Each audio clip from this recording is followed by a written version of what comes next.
A Motorola just showed up thinner, lighter, and louder than three of the biggest flagships on the planet.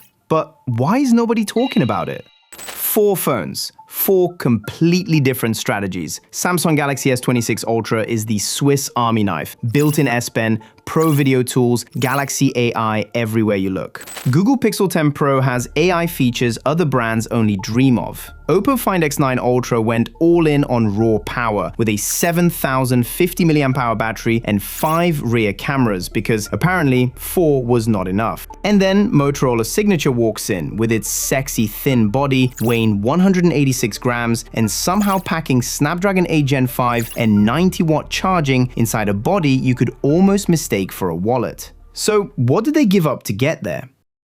Motorola runs a 6.8-inch LTPO AMOLED at 165 Hz, which in practice means scrolling and animations feel faster and smoother than anything else in this group, because Samsung, Pixel, and OPPO all cap at 120 to 144 Hz. The brightness claim is 6,200 nits peak, and GSM Arena independently measured 1,518 nits, which is competitive with Samsung's 1,480 at the same test condition. Samsung counters with anti-reflective coating and a privacy display, so the person sitting next to you on a flight cannot read your screen. That is a real-world feature you either care about or you do not, but Samsung is the only phone here offering it. Where Motorola makes its strongest case is the build. 6.99mm and 186 grams. Samsung is 7.9mm at 214 grams. Pixel is 8.5 at 207, and OPPO hits 236 grams, the chubbiest of all.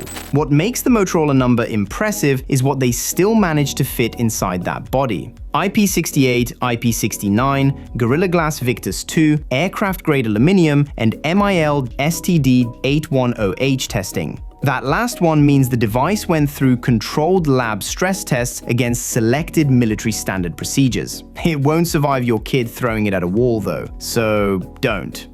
Motorola, Samsung, and OPPO all run Snapdragon 8 Gen 5, so they are all blazing fast for day-to-day usage. Pixel uses Google's Tensor G5, which prioritizes AI tasks over raw benchmark numbers, so it trades brute force for smarter processing. Another important aspect is the software updates. Motorola, Samsung, and Pixel all commit to 7 years of OS and security updates, which means all three stay current well into the 2030s. OPPO is the outlier here with 5 years of OS upgrades and 6 years of security patches, so it falls 2 years short of the others. But who keeps a phone longer than 5 years anyway? The battery is where the field spreads wide.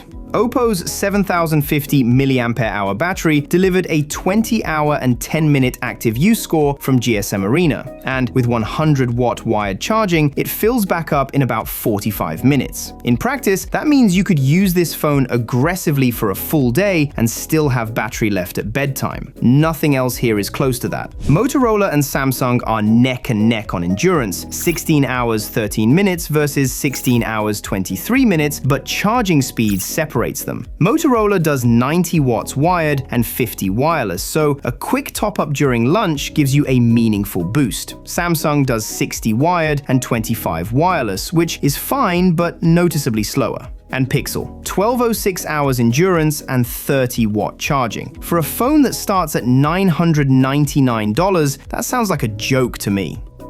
Samsung brings a 200-megapixel main sensor with 4 rear cameras, including both 3x and 5x telephoto, which gives you the widest zoom range and the most flexibility for different shooting situations. OPPO matches the 200-megapixel main, adds another 200-megapixel telephoto, and throws in a total of 5 rear cameras because apparently 4 were not enough. Motorola runs 3 50-megapixel sensors, which delivers clean detail and strong dynamic range, and the 3x periscope telephoto with 100x digital zoom covers the range you actually use. Pixel keeps it to 3 cameras but compensates with software that processes every shot through AI, so Video Boost cleans up handheld footage, Camera Coach tells you when the framing is off, and Auto Best Take picks the shot where nobody blinked. For video, Samsung and OPPO both offer log recording, which means flat profile capture for color grading in post. OPPO actually goes further with live LUT previews and the ability to import your own custom LUTs. So if you want maximum control over your footage in post-production, OPPO delivers serious tools there.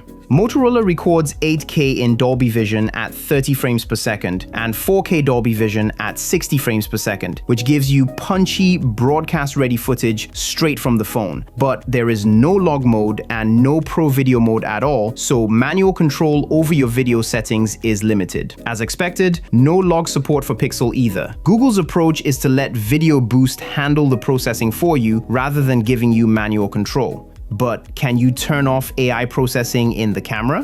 OPPO actually wins this one because Hasselblad Master Mode is explicitly AI-free and shoots 50 megapixel RAW with no computational processing at all. Samsung gives you photo softening controls and Pro Mode to dial it back significantly.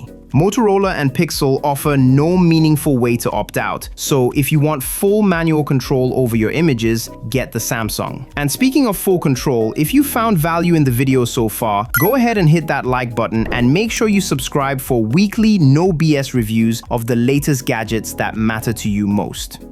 Motorola is the loudest phone here by a clear margin, earning an excellent rating from GSM Arena, which is impressive for a phone this thin. The mids are detailed, the highs stay clean even at high volume, and the Dolby Atmos and Bose tuning give the soundstage real width. The trade-off is bass, which is weak for a flagship. You will notice it on anything with a kick drum or a bass line. Samsung takes a different approach with the Galaxy S26 Ultra. It is not as loud, but the tuning is more balanced across the entire range, punchier than last year and less shrill, which makes it the better phone for actually enjoying music rather than just hearing it.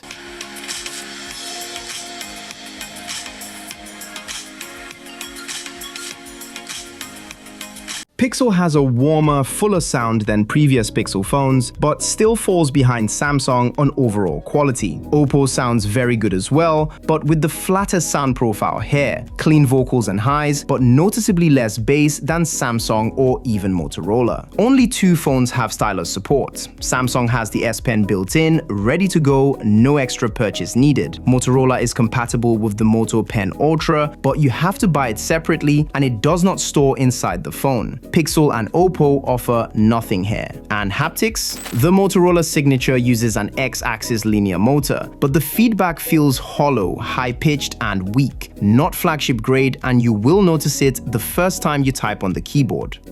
If you want zero compromises in one device, Samsung Galaxy S26 Ultra still owns that lane. Built-in S Pen, log video, privacy display, and a mature ecosystem. If the smartest camera software matters more to you, Pixel 10 Pro delivers AI features that no other phone here can match. Just be prepared for the weakest battery and charging in this entire group. If endurance and hardware specs are what you buy a phone for, OPPO Find X9 Ultra backs up every number with real-world results. 20 hours of active use and a full charge in 45 minutes is bonkers. And if you want a phone that feels luxurious, thinner, lighter, and more refined than anything at this level, Motorola Signature was made for you. It did not beat all 3 at everything, but it beat each one at something while being the thinnest phone in the room. But if you want to see 5 phones that destroyed the iPhone 17 Pro, watch this video next.